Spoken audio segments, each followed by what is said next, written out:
Hello friends, तो मैं आज आपके एक छोटा सा व्लॉग बना रही हूँ। तो ये मैं अपने बच्चे को आजकल करा रही हूँ। अभी वो ट्रेसिंग कर रहा है, तो यहाँ तक उसने करना स्टार्ट कर दिया है पूरा अच्छे से। ई तक वो कर लेता है। अब आज मैं उसको बिग और स्मॉल का कॉन्सेप्ट समझाऊंगी। ओके, वैसे उसे पता है बिग एंड स्मॉल क्या होता है। लेट्स सी, जैसे कि अभी उसको ये चीज़ें मैथ में करा रही हूँ मैं। कलर द नंबर्स, वो चूज़ कर रहा था सारे कलर्स। जो मैंने वन नंबर जो कलर था मैंने येलो से किया है, तो उसने सब जगह येलो से किया है। ग्रीन, 2 नंबर ग्रीन से है, तो उसने 2 नंबर सब जगह ग्रीन से किया है। ठीक है, तो ये अभी मैंने उसे फर्स्ट टाइम इंट्रोड्यूस कराया था, बट वो कभी कभी भूल भी जा रहा था, बट स्टिल उसने फिर भी अपने हिसाब से अच्छा किया। एंड देन उसके बाद मैंने उसको मैचिंग द नंबर्स कराए 1 2 3 4 5। फिर उसके बाद मैंने ऊपर नीचे नंबर्स लिखे, फिर उसने रिकॉग्नाइज़ किया। And the new thing is this count and circle. अभी वो बहुत छोटा है, 2.5 साढ़े 3 साल का है। तो अभी मैंने जैसे 1 नंबर लिखा और उसको बोला कि 1 डॉट को सर्कल करना है।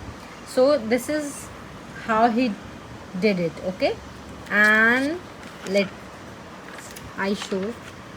ये देखिए, मैंने उसे एक और बार कराया, क्योंकि ठीक है, हम कंटिन्यू बच्चे को अगर प्रैक्टिस कराते रहते हैं तो वो उन चीज़ों में ना बहुत अच्छे हो जाते हैं। तो ये देखिए, ये जैसे 1 नंबर तो 1 को सर्कल किया, डॉट को 2 नंबर तो 2 डॉट को सर्कल किया, 3 तो 3 डॉट को।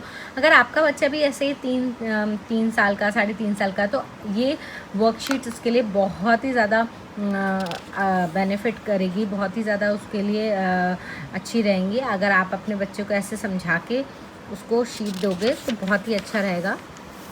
और नाउ सर्कल 1 to 5 मैंने सेम कलर से 1 से लेकर 5 तक काउंटिंग लिखी है।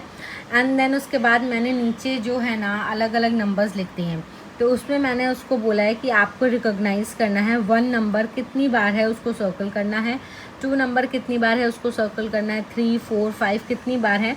अलग अलग कलर से मैंने इसलिए लिखा, इससे बच्चे की ना बहुत ही ज़्यादा माइंड एकदम फोकस रहता है, क्योंकि बच्चे बहुत ही ज़्यादा चंचल होते हैं, अपना माइंड बहुत ज़्यादा डाइवर्ट कर लेते हैं गाइस। तो अब उनका माइंड क्या होता है ना, बहुत ही ज़्यादा चंचल होता है, खेल में लग जाता है। आप ऐसे गेम्स उनको शीट्स में दोगे ना, तो उनका माइंड फोकस करेगा उस चीज़ पे, वो रुकना सीखेंगे, वो समझना सीखेंगे कि हाँ मुझे ये चीज़ करनी है। वो उस शीट में, उस काम में इंटरेस्ट दिखाएंगे। जैसे अभी मेरा बच्चा ना आराम से 40 मिनट्स बैठ के पढ़ाई करता है। क्यों? क्योंकि मैं उसकी शीट्स ऐसी बनाती हूँ कि जैसे उसको लगे कि हाँ ये पढ़ाई नहीं, ये तो गेम है। तो गाइज़, मैं आपको यही बताना चाहती हूँ, ये कुछ शीट्स मैंने उसके लिए बनाई है, और अभी भी मैं उसके लिए एक शीट बना रही हूँ जब वो स्कूल में है, इसलिए, क्योंकि तभी मुझे थोड़ा टाइम मिलता है। अदरवाइज़ मैं उसके साथ बैठ के बनाती हूँ तो मेरे पास टाइम नहीं होता है। सो गाइज़, ये रही वो शीट, मैं कंप्लीट करके आपको कंटिन्यू करके दिखाऊँगी। ठीक है, ओके, तब तक मिलते हैं, बाय फ्रेंड्स। ये मैंने बनाया है बिग एंड स्मॉल का कॉन्सेप्ट, आप लोग देख लीजिए। आपका भी बच्चा अगर छोटा है तो आप भी ऐसी शीट्स बना सकते हैं। थोड़ी सी मेरी आर्ट ड्राइंग थोड़ी ख़राब है गाइस, तो मैनेज हो जाएगा वैसे तो।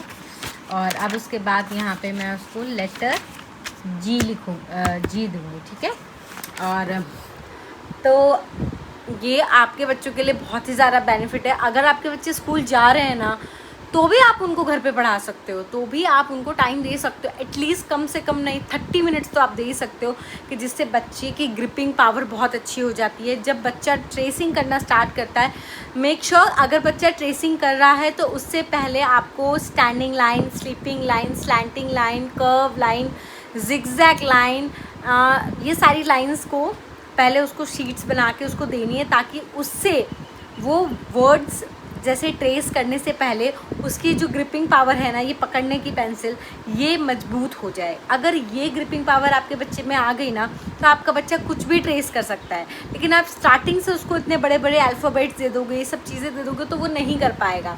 तो गाइज़, अगर आपका बच्चा छोटा है, आप उसको पहले अभी स्टार्ट कर रहे हो उसकी पढ़ाई, या आपका बच्चा स्कूल नहीं भी जा रहा है और आपका बच्चा 3 साल का है, 2.5 साल का है, तो भी आप उसको पेंसिल पकड़ा सकते हो। मेक श्योर कि अगर आपका बच्चा 2.5 साल का है, 2 साल का, 1.5 साल का है, तो आप ऐसा कर सकते हो, उसको पेंसिल पकड़ा सकते हो, उसको एक चार्ट पेपर है उस पर स्क्रिबलिंग करने के लिए दे सकते हो। कोई आर्ट या ड्राइंग की आपके पास बुक है, उसको ड्राइंग करने के लिए, जिससे बच्चे की पावर, जो ग्रिपिंग पावर है ना, ये मजबूत होती है। जिससे बच्चा सबसे पहले ये संभालना सीखता है। सो गाइस, आप सबसे पहले यही काम करेगा। अगर आपका बच्चा छोटा है ना, तो मैं आपको एक चीज़ और बता सकती हूँ।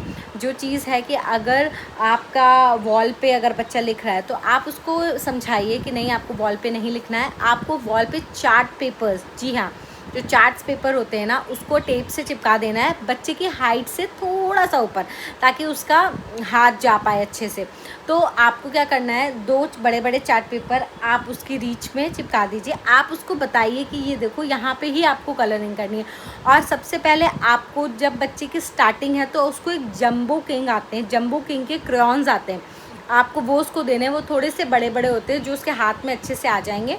आपको वो उसको देने हैं ताकि वो बच्चा अच्छे से उसको पकड़ के उसको स्क्रिबल कर सके, जिसकी वजह से क्या होगा, आपके बच्चे की जो ग्रिपिंग पावर है वो अच्छी हो जाएगी। फिर ग्रेजुअली धीरे धीरे आप उस क्रेयॉन से हट के इस पेंसिल पे आएंगे। तो गाइस, बच्चे का ये सफ़र बहुत ही ज़्यादा अच्छा होता है। मैं न्यू मॉम हूँ, मैं इन चीज़ों से गुजर चुकी हूँ, तो मैं आपको ये चीज़ बता रही हूँ जस्ट बिकॉज आपके बेनिफिट के लिए, कि अगर आपका बच्चा छोटा है, आप तंग आ चुके हो कि वो इधर उधर लिखता है, तो आप उसको ऐसे गेम की तरीके से आप कर सकते हो। उस चार्ट पेपर पे आप कुछ शीट्स आती हैं, जैसे कि ये रही, आपको दिखाती हूँ। जैसे कि ये कलर शीट्स मैंने मंगवाई थी, ये कलर शीट्स हैं, ठीक है।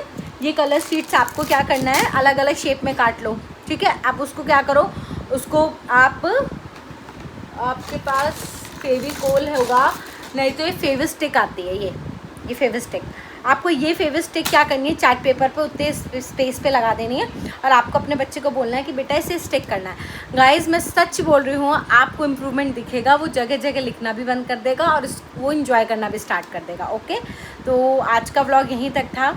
अगर नेक्स्ट में जो भी उसको एक्टिविटी कराऊंगी, मैं आपको डेफिनेटली बताऊंगी। Okay, bye bye, see you.